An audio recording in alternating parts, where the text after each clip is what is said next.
Definitely two hands firmly on the steering wheel day. Oh, you were not kidding about that wind. Yeah, I'll tell you what, that wind is something else. Yeah. And unfortunately, it's a brutally cold wind.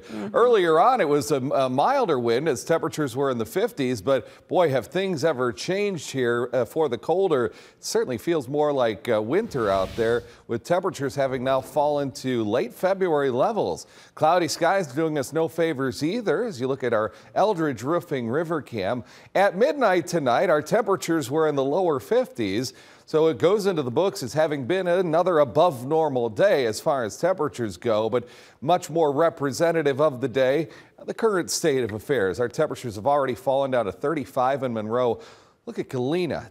You're below freezing with wind chills already in the teens. Obviously, the wind has been a major factor. We've seen gusts up to 40 in both Rockford and Monroe, not too far off from that in Rochelle either. And the current state of affairs showing very few improvements, if any at all. The current wind speeds are between 20 and 30, and wind gusts still up to 37 miles per hour in Janesville. Now, the winds will die off a little bit here later on this evening, but they will remain a factor through the remainder of the overnight hours, and I think for a good chunk of the day tomorrow. Not to the extent that they have been today, but they will be noticeable to say the very least, and so it's going to feel quite wintry out there for the next, let's say, 24 to 36 hours. Wind chills are going to drop down into the teens and lower 20s area-wide overnight tonight. We could see wind chills even in the single digits in a spot or two, especially up to the north toward Monroe. That's where we're looking at some of the colder or the coldest wind chills. So definitely a bundle up kind of day if your kids are in school. Make sure to send them to the bus stop here with the hat and gloves, because even during the day, we don't get a whole lot of improvement. Maybe the wind chills could make their way into the lower and middle 30s, and that is about it. At least the precipitation is done. And boy, what a nice rain we did get. Nearly 2 inches in total in the city of Rockford. Certainly more than enough to provide some ample moisture into our ground. I know the farmers need it.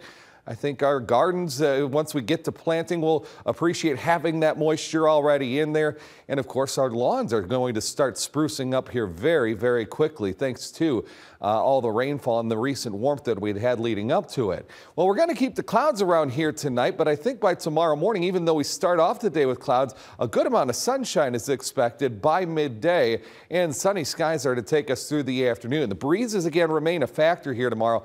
They will lighten considerably tomorrow night and into Thursday as high pressure assembles overhead, meaning more sunshine on tap. Looks good for the White Sox home opener down in Chicago Thursday afternoon. First pitch there around 3 o'clock. Just a few more clouds arriving there late. Could be a couple of sprinkles on Thursday night. Friday starts off quietly enough, but we are eyeing another storm system that could bring us some decent rain here Friday night. Here's a look at what our Wednesday shapes up to be, though. High temperatures barely getting into the 40s. At best, we're at 43 degrees. Underneath that, mostly sunny sky. 50 on Thursday, 62 Friday, some showers at night, and maybe a sprinkle or shower on Saturday.